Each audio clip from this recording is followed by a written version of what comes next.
Baik, kembali dalam berita wilayah. Seterusnya kita ke Bumi Kenyalang. Kembara kenali Borneo yang di-Pertuan Agong ke-16 tahun lepas beri inspirasi kepada rakyat. Itu antara perkongsian menarik dari Sarawak petang ini. Langsung bersama rakan penyampai Buma Win di Kuching. Silakan Buma. Ya, terima kasih Dia. Baik, sebelum itu kita ke perkembangan ini terlebih dahulu.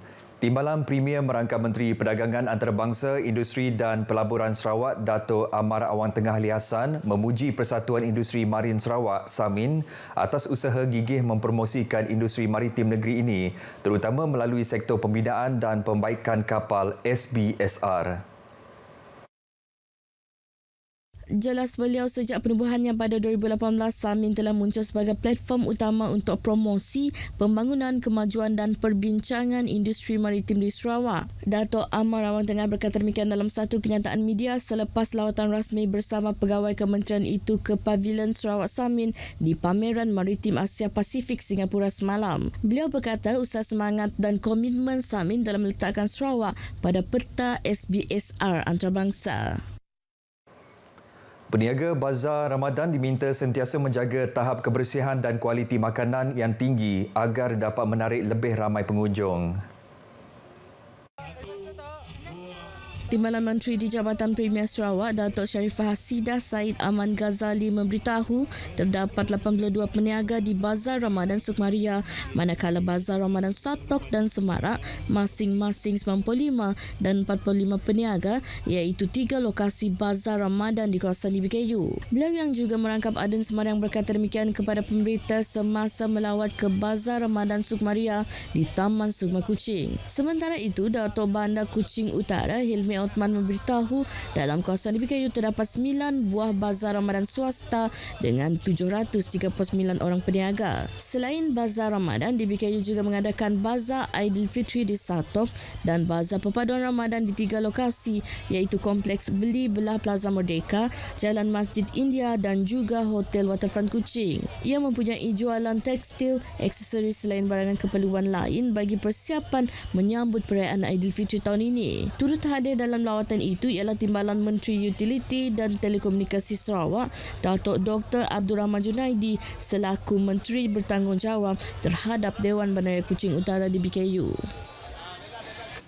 Pelaksanaan jajaran PEN Borneo dan agenda pembangunan yang giat dilakukan di Teluk Melano menjadikan kawasan tersebut salah satu tumpuan pelancong ke negeri ini. Kawasan yang terletak berhampiran sempadan Malaysia-Indonesia kini semakin dikenali sejak kembara kenali Borneo yang di-Pertuan Agong yang ke-16 Al-Sultan Abdullah Riayatuddin Al-Mustafa Billah Shah pada September tahun lepas. Hakikatnya, kembara kenali Borneo yang bermula di Tawau, Sabah dan berakhir di titik perpilihan kosong Teluk Melano memberi inspirasi kepada rakyat negara ini untuk melakukan kembara serupa. Antara yang terinspirasi, Samson Sahibul dari negeri di bawah bayu beserta rombongan yang terdiri daripada kaki tangan awam dan pesara kerajaan menerusi trip Sarawak Makagawa. Saya percaya satu hari nanti Teluk Melano akan menjadi pusat pelancongan yang agak terkenal di Pulau Borneo, not di Sarawak tapi di Pulau Borneo. Keterujaan menyahut cabaran memandu di Lebuh Raya PEN Borneo turut dikongsikan pasangan dari Semenanjung, Isa Baharudin dan Jamilah yang telah 14 tahun berkhidmat di Sabah. Disebabkan jelajah kembara Borneo yang di-Pertuan Agong last year, so saya pun decide untuk tahun ni kita orang buat juga daripada sini, daripada KK almost sampai sini lebih kurang 1,500 km. Subhanallah lah bagi saya, memang untuk senang cerita kalau siapa yang nak healing, walaupun dia di hujung bersepadan dengan Indonesia, tapi kalau saya, pada pandangan saya memang rasa teruja sangatlah sebab bukan senang. Permulaan Borneo tahu, 0.0 km. Sementara itu, Lajang Ani yang berasal dari Sibu dan telah berkhidmat selama 10 tahun di daerah Lunduk kagum dengan transformasi pembangunan kawasan tersebut. Namun katanya masih terdapat beberapa infrastruktur dan kemudahan yang perlu ditingkatkan.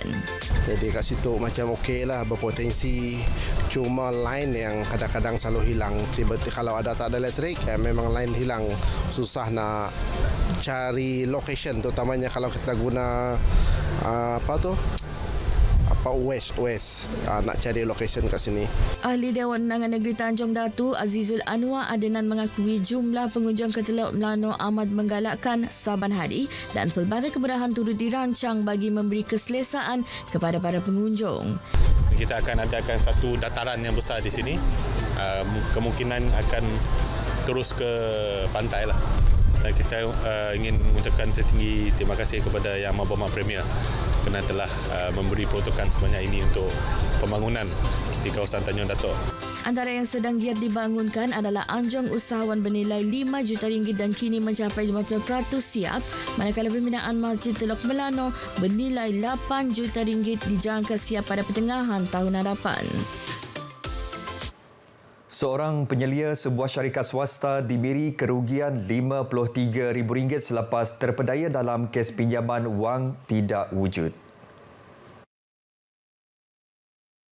Ketua Polis Daerah Miri ACP Alex Senanga Cabu dalam kenyataan media berkata mangsa 40-an telah melihat iklan pinjaman peribadi di Facebook dan berhubung dengan suspek melalui aplikasi WhatsApp. Mangsa kemudian telah menyerahkan wang berjumlah RM53,000 dengan 12 kali transaksi kepada akaun ketiga yang diberikan oleh suspek. Mangsa menyedari dirinya telah ditipu apabila pinjaman wang itu masih tidak diperolehi dan suspek masih meminta wang.